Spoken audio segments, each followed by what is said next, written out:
Selamat mendengarkan podcast ini. Kita mau bersama-sama melihat Lukas pasal 19. Kisah yang cukup menarik yang sering menjadi bahan cerita bagi anak-anak sekolah minggu. Dan dari kisah ini juga telah dikompos, dikarang lagu Sakius orang pendek. Ada pernyataan Tuhan yang kita mau perhatikan dengan serius. Lukas 19 ayat 9 dan 10. Kata Yesus kepada Sakius, "Hari ini telah terjadi keselamatan kepada rumah ini, karena orang ini pun anak Abraham. Sebab anak manusia datang untuk mencari dan menyelamatkan yang hilang. Karena orang ini pun anak Abraham." Saudara, Yesus, maksud saya Tuhan Yesus, kalau saya gunakan kata Yesus tanpa Tuhan, itu lebih menunjuk ketika yang mulia menjadi manusia dan memiliki keberadaan dengan kita atau dalam segala hal disamakan dengan kita. Ketika Yesus mengenakan tubuh daging seperti kita, saudaraku,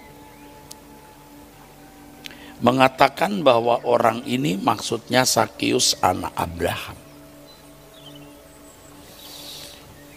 Ini bukan karena Sakius ini bukan karena Sakius orang Yahudi, saudara. Memang kata Sakeus, Sakai, itu artinya sejati, murni, asli.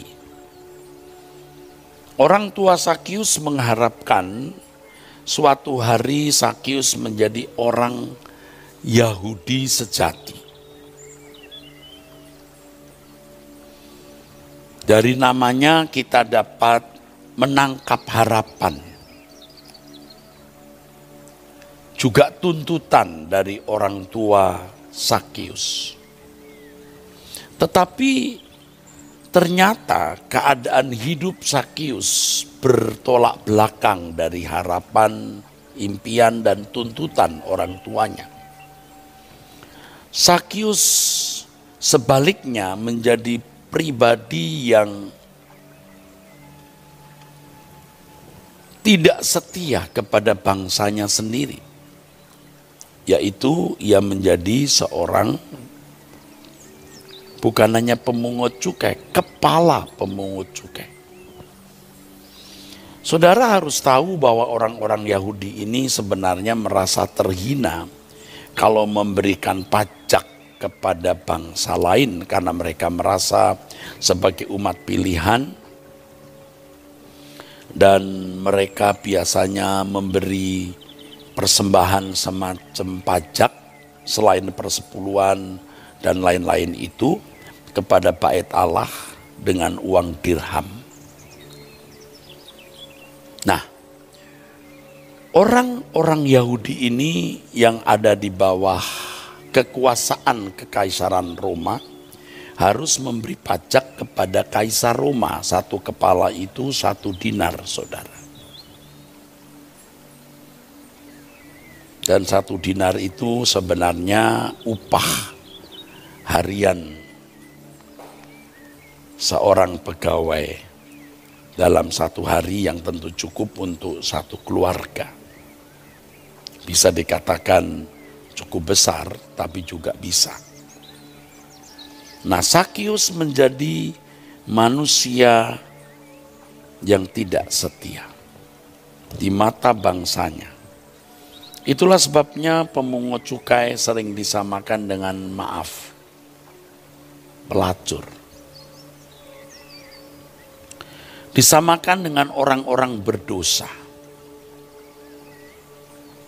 Nah, di sini heran, Yesus berkata, orang ini pun anak Abraham. Kira-kira apa dasarnya Yesus berkata bahwa Sakeus anak Abraham? Tentu bukan karena dia secara darah daging adalah orang Yahudi. Tetapi tindakan dari Sakeus ini. Tindakan dari Sakeus ini yang menunjukkan bahwa dia meneladani Abraham. Yesus pernah berkata kepada orang-orang Yahudi, kamu jangan menyangka karena kamu keturunan Abraham, kamu anak Abraham. Sebab ada anak-anak Abraham lain yang bukan karena darah dan daging, tapi karena iman. Saudaraku, Sakeus kalau ditinjau dari kelakuan bukan orang Yahudi, tapi seperti orang asing, pengkhianat bangsa. Tetapi dari tindakan Sakeus, dia bisa dinyatakan anak Abraham. Ketika setengah dari miliknya diberikan kepada orang miskin, dan jika ada orang yang dia pernah peras, dia kembalikan 4 kali lipat.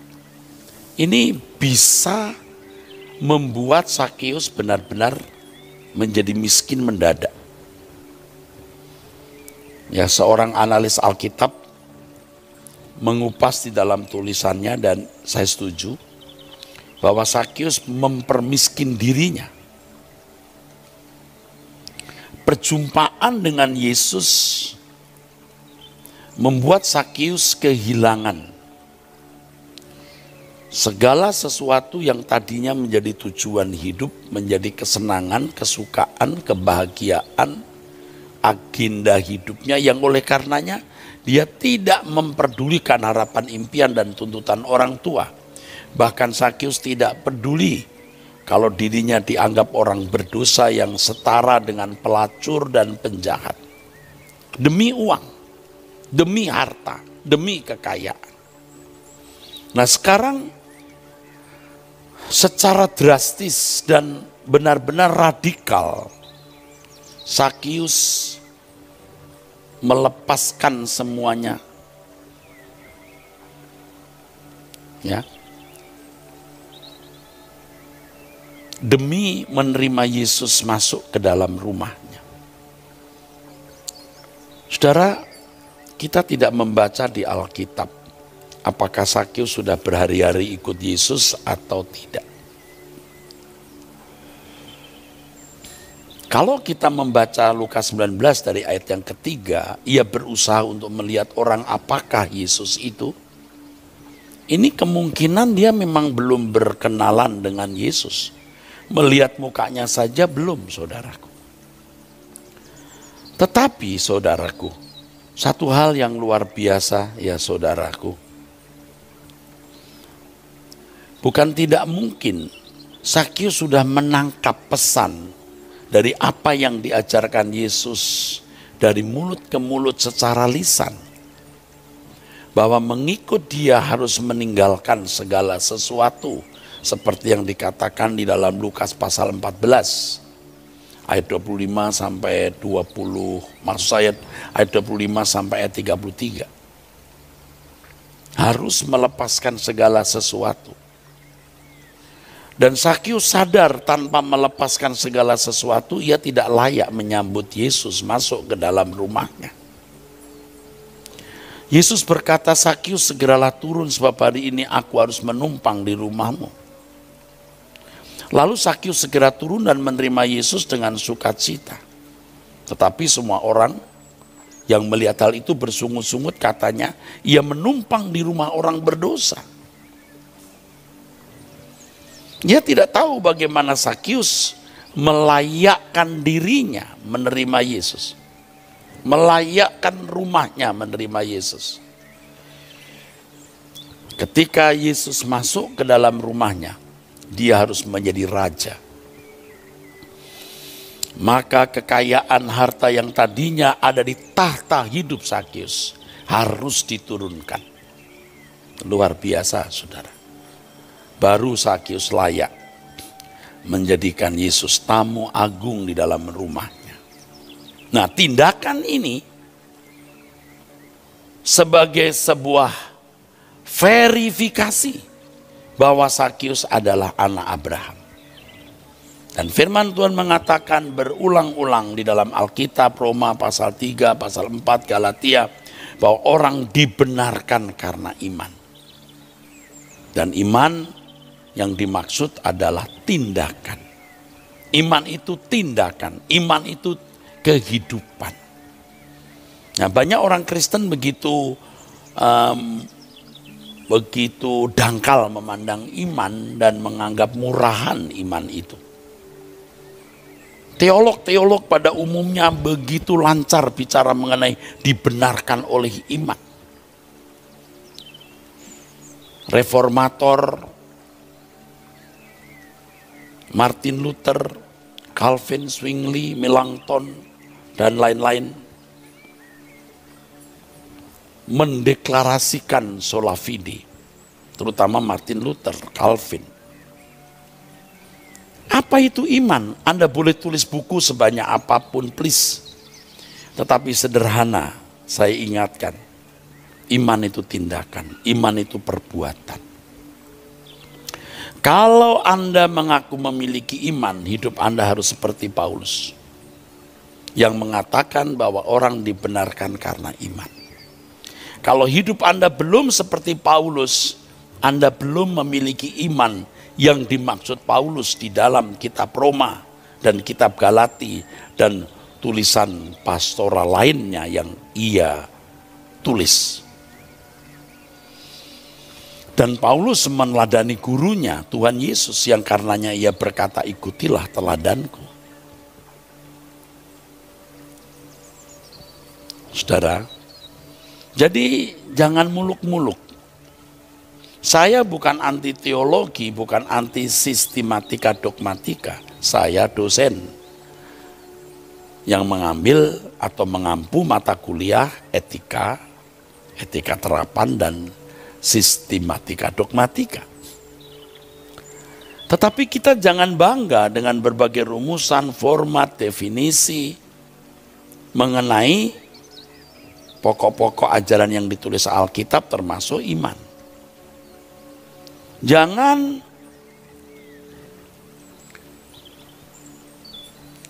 mengekspresikan iman dalam tulisan semata.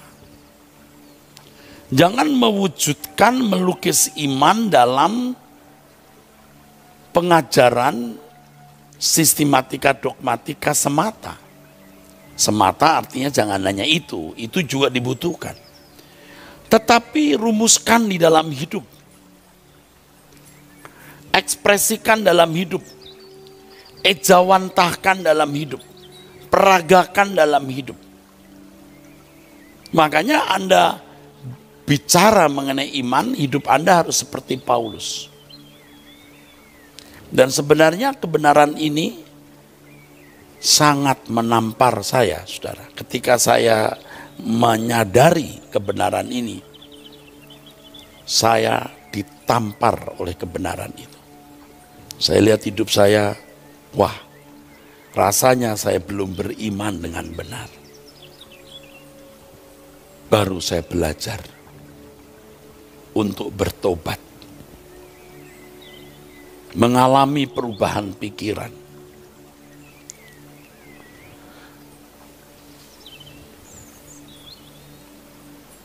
Saudara harus rendah hati.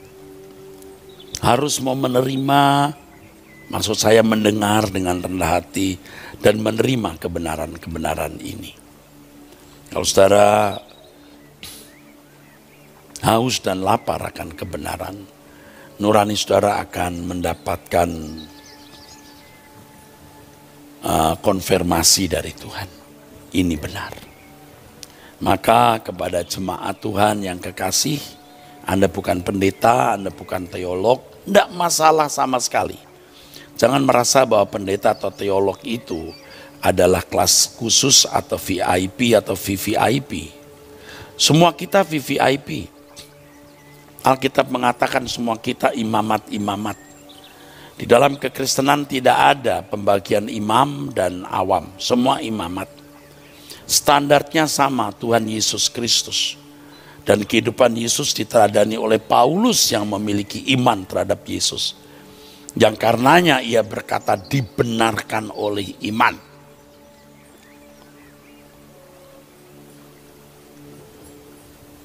Jadi mari kita dengan jujur memeriksa diri kita. Apakah kita telah memiliki kehidupan seperti kehidupan yang dijalani oleh Paulus? Nah, kalau saudara bertanya, kehidupan macam apa itu Pak yang dijalani Paulus? Bacalah semua tulisannya. Kita menemukan peta dari kehidupan Paulus. Menemukan potret kehidupan Paulus. Kalau Anda tidak membaca Alkitab, khususnya Kisah Rasul dan tulisan surat pastoral Paulus yang di dalamnya syarat atau penuh dengan kesaksian hidup Paulus, Anda tidak akan bisa mengenal kehidupan model orang beriman yang benar itu.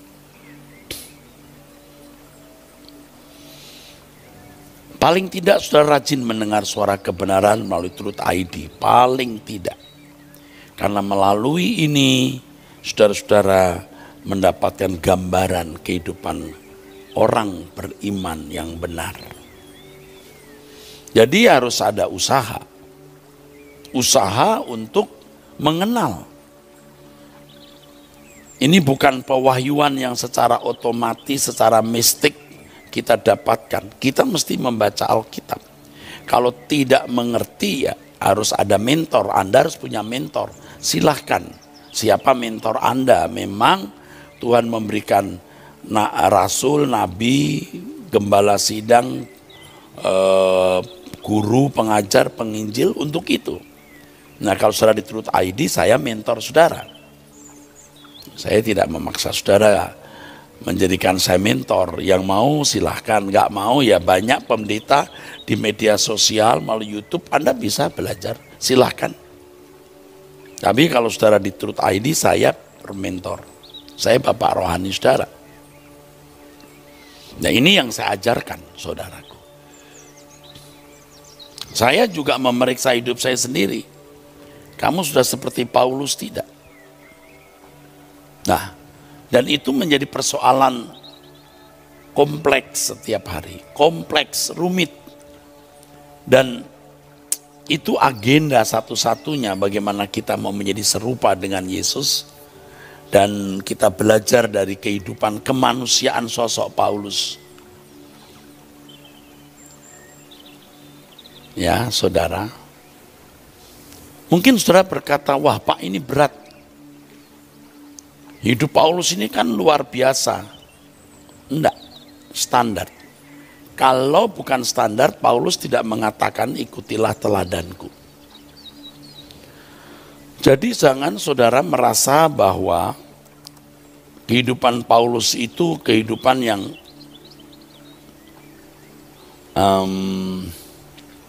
yang luar biasa tak terjangkau. Itu standar. Lalu di dalam firman Tuhan ia mengatakan saudara-saudara ikutilah teladanku dan perhatikanlah mereka yang hidup sama seperti kami yang menjadi teladanmu. Nah siapa mereka yang hidup sama seperti kami? Kami itu bukan Paulus sendiri. Bisa Apolos juga. Bisa Silas. Bisa Markus atau teman pelayanan yang lain. Priscilla, Aquila. Perhatikanlah mereka yang hidup sama seperti kami yang menjadi teladanmu. Kami ini Paulus dan timnya, mereka yang mestinya termasuk para pendeta-pendeta hari ini. Juga termasuk sama seperti saya, termasuk saya maksudnya. Ini berat. Jadi kalau ditinjau dari akademis, saya sudah selesai. Saya sudah menyelesaikan S3. dan sekarang sedang dalam proses menyelesaikan pemenuhan tugas untuk mencapai gelar profesor. Tentu sebenarnya saya dari dulu tidak menginginkan, tapi berhubung karena persyaratan sekolah tinggi teologi yang membuka program S3 harus memiliki profesor, ya mau tidak mau dosen-dosen S3 harus rajin membuat jurnal dan memenuhi persyaratan untuk menjadi guru besar. Jadi secara akademi saya sudah selesai. Tetapi secara iman belum. Bahkan saya merasa seperti belajar dari nol ketika saya mulai mengerti bahwa iman itu tindakan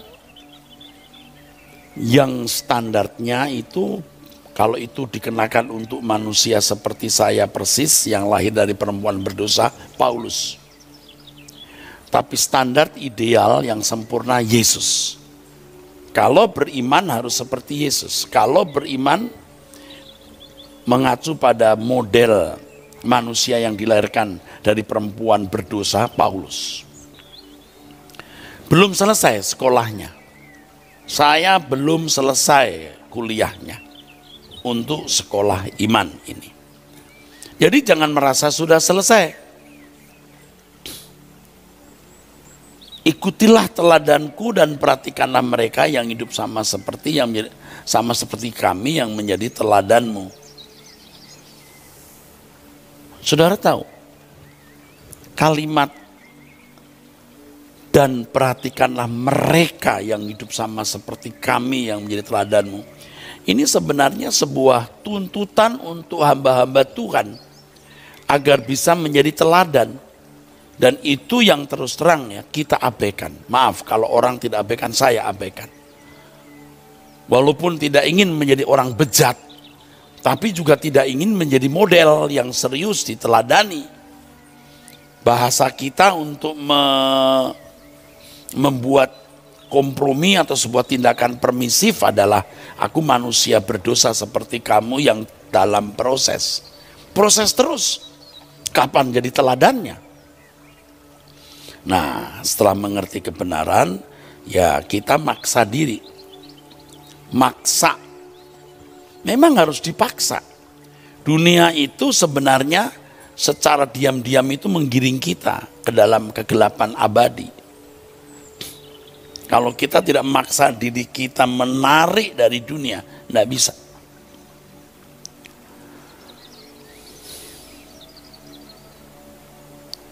Di dalam 1 Korintus 4 ayat 16, Paulus juga berkata, ikutilah teladanku, turutilah teladanku. Berani, saudara.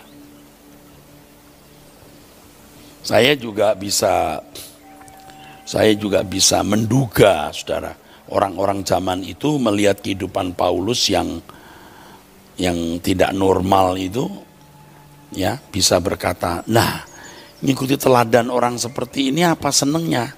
Istri tidak punya, rumah tidak punya, kedudukan dia tinggalkan, kemana-mana digebuki orang, diancam mau dibunuh. Apanya yang baik dalam diri orang itu? Aneh. Orang aneh kok diikuti. Tetapi inilah orang beriman. Apa Yesus nggak dianggap gila, saudara?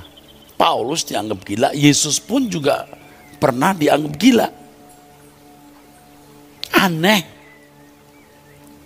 Lalu kalau di dalam Filipi pasal 2 ayat 5-7 firman Tuhan mengatakan, hendaklah kamu dalam hidupmu bersama menaruh pikiran dan perasaan yang terdapat juga dalam Kristus Yesus.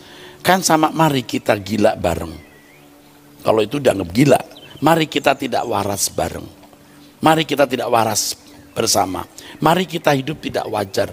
Mari kita hidup seperti Yesus. Mari kita contoh Paulus. Kan begitu, saudara. Dan itu beriman. Apa Anda pikir orang tidak mengatakan Sakius gila? Loh, orang-orang sejawatnya, ini kepala loh, saudara. Pemungut cukai saja kaya. Seperti Matius pemungut cukai. Ini kepalanya. Dari dulu ya saudara, kepala pajak itu kaya. Nggak tahu kepala pajak hari ini bagaimana. Saya kira tidak beda, saudara. Sebab profesi di area pajak ini memang subur. Tidak heran kalau kita mendengar berita orang-orang yang dimasukkan penjara gara-gara kasus pajak ini. Baik mereka ya si penagih pajak maupun si pemberi pajak. Sakius ini pasti di mata orang-orang sejawatnya, kolega-koleganya, dianggap gila. Kamu sudah gila. Demi uang kamu tinggalkan harga diri, kamu tersisih dari bangsamu, apalagi yang fanatik dengan Taurat, yang menjadi seorang yang outcast, terbuang. Loh sekarang lah, bisa loh kamu berikan kepada orang miskin. Dan kalau ada orang pernah kau peras, rupanya dari dulu tukang pajak suka peras ya saudara. Dari dulu. Jadi kalau saudara mengambil profesi sebagai petugas pajak, hati-hati ya. Ya.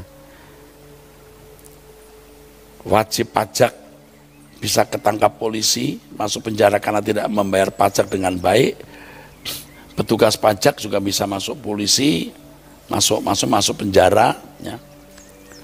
Karena tidak melakukan tugas sebagaimana mestinya dan memanipulasi, memanfaatkan, menyalahgunakan wewenangnya. Jadi kalau peras memeras dalam soal pajak dari dulunya sudah ada. Ini kalau ada orang-orang Kristen yang menjadi petugas pajak, saya ingatkan, hati-hati. Anda di area rawan. Tetapi tidak ada pencobaan melampaui kekuatan kita. Ya, lakukan dengan hati yang mengasihi Tuhan, menghormati Tuhan, dan mencintai tanah air ini, bangsa dan negara Republik Indonesia. Sakius pun dipandang tidak normal.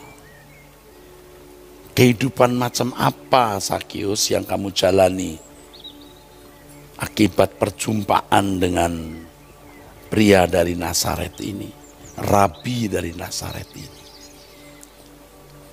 Nah, tetapi inilah iman yang karenanya Sakius disebut sebagai anak Abraham.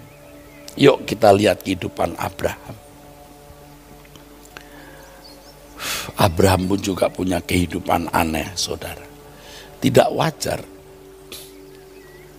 Kalau pakai bahasa atau kata populer, itu utopis. Ngimpi, pemimpi, utopia. Mencari negeri yang dia tidak tahu.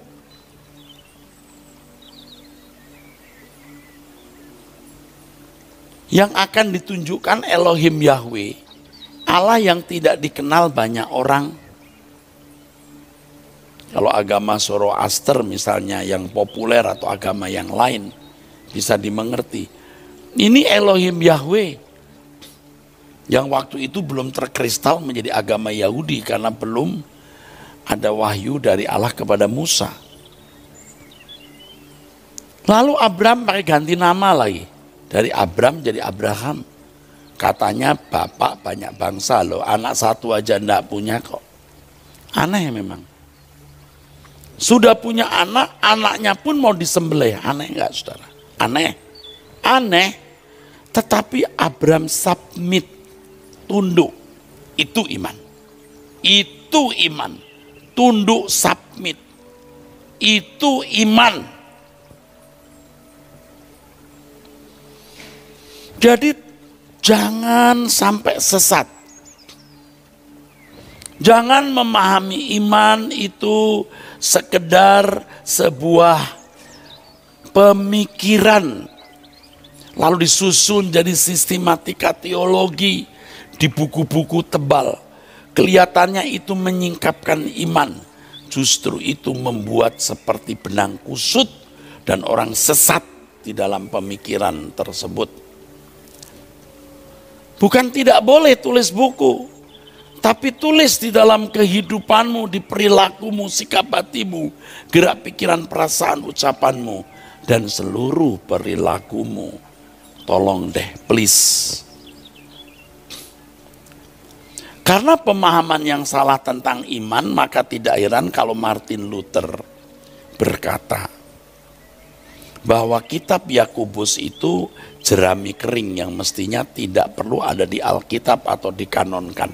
Secara tidak langsung begitu. Jerami kering itu kan jerami yang tidak bermanfaat banyak. Itu ucapan Martin Luther yang terkenal, saudaraku.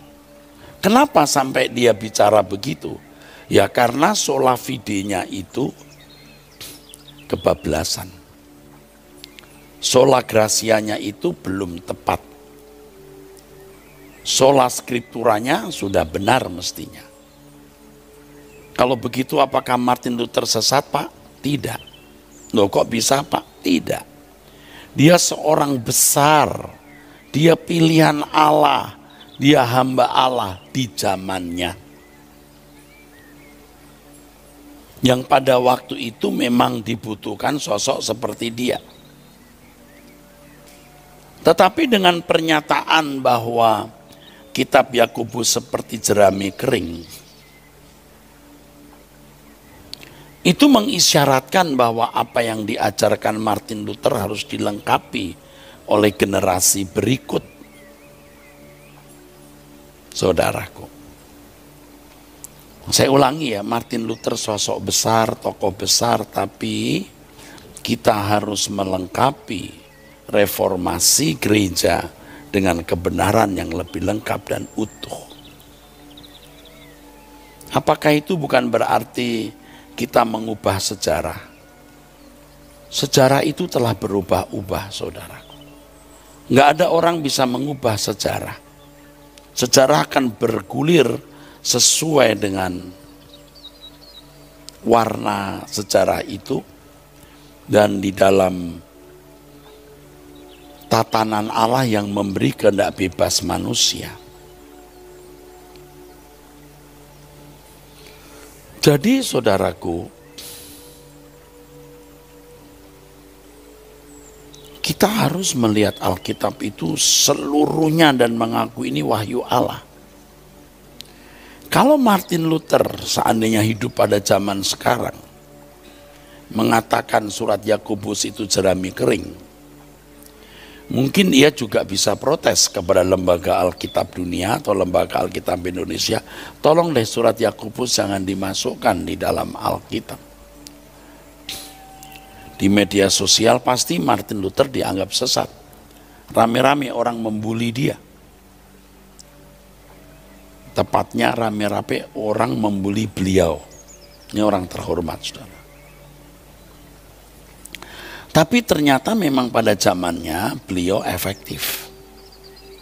Orang yang dipilih Allah. Tetapi di zaman kita hari ini kita melihat ternyata surat Yakobus bukan jerami kering.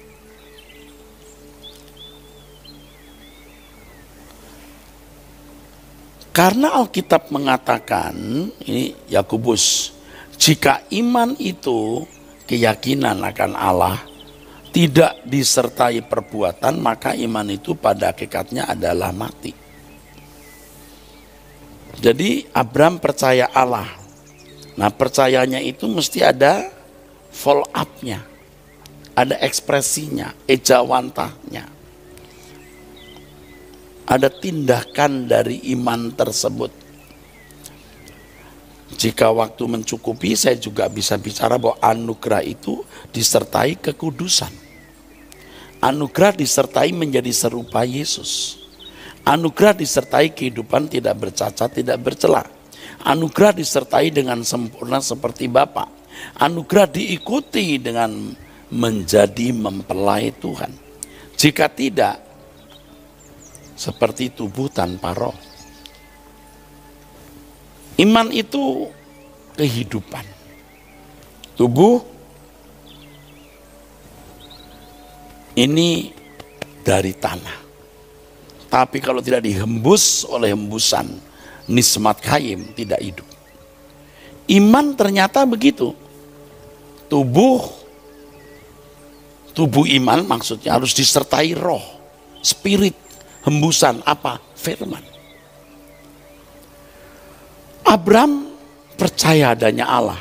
Stop. Ya tetaplah di Ur Kasdim atau di Haran, tidak usah kemana-mana. Dihembus, pergilah kamu. Temukan negeri yang kutunjukkan. Ganti nama. Sembelih anakmu jadi korban bakaran. Jika ini dilakukan, jadi iman. Jika tidak, tubuh tanpa roh mati. Nah, banyak orang sekarang ini seperti tubuh tanpa roh. Rohnya itu firman yang benar yang membuat tubuh itu hidup. Seperti Paulus, hidupnya Yesus yang dihidupi. Hidup Yesus kebenaran, logos yang dihidupi. Di dalam dia ada hidup, apa itu? Kebenaran Allah. Yang pada mulanya bersama-sama dengan Allah. Dan firman itu, logos itu mengacu pada diri Allah. Pada kebenaran hikmatnya. Dan kalau mau mengetahui apa dan bagaimana kebenaran, tanya sosok ini siapa? Yesus dari Nazaret. Yesus naik ke surga. Sekarang Paulus. Tanya Paulus apa itu kebenaran. Dan lihat hidupnya yang sudah mengenakan kebenaran itu. Itu namanya iman. Jadi saudaraku sekalian, iman itu tindakan. Ketika Injil diberitakan, saudaraku, sebenarnya ini membuat masalah. Masalah bagi orang yang menerima Injil. Apakah tidak menjadi masalah ketika Abraham berhadapan dengan Elohim Yahweh? Menjadi masalah bagi hidup Abraham. Tetapi dia menerima masalah itu sebagai sesuatu yang indah, yang baik, yang memberkati. Keluar kamu dari sanak saudaramu, keluar kamu dari handai taulan ke negeri yang akan aku tunjukkan. Masalah. Hampir seperempat abad Abraham tidak punya anak. Masalah. Rupanya pengujian. Sudah punya anak, Allah perintahkan dia untuk menyembelihnya sebagai korban bakaran. Masalah. Itu masalah. Sekarang Sakius, dia menjual, maksud saya dia membagi separuh hartanya untuk orang miskin, dan kalau ada orang pernah dia peras, dia kembalikan 4 kali lipat. Ini masalah. Matius 19 ada orang kaya yang mau ikut Yesus dan Tuhan Yesus memberi masalah. Jual segala milikmu, bagikan kepada orang miskin, datang kemari ikutlah aku. Masalah. Nah, orang kaya di Matius 19 itu tidak mau.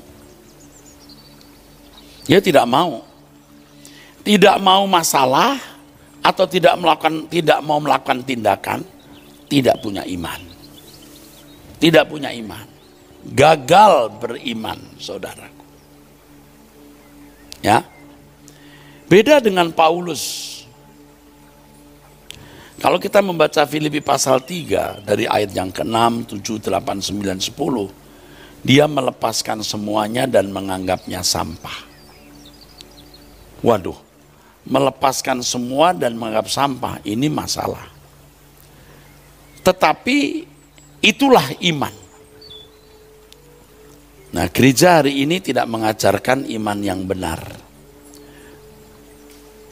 Maksud saya tidak semua gereja begitu.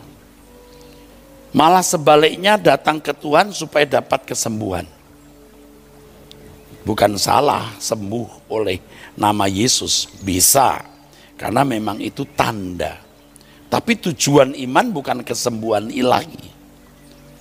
Saya percaya ada penginjil-penginjil yang dipakai Tuhan untuk membuktikan keberadaan Allah yang hidup, supaya orang melihat Injil.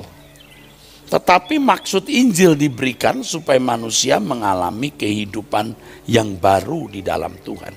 Hidup baru bukan hidup menjadi orang Kristen semata-mata yang harganya murah. Bahkan tidak ada tuntutan dan harga sama sekali. Memikul masalah, membayar harganya. Hidup baru di situ adalah cara hidup, gaya hidup yang baru. Sayang sekali saudaraku, banyak orang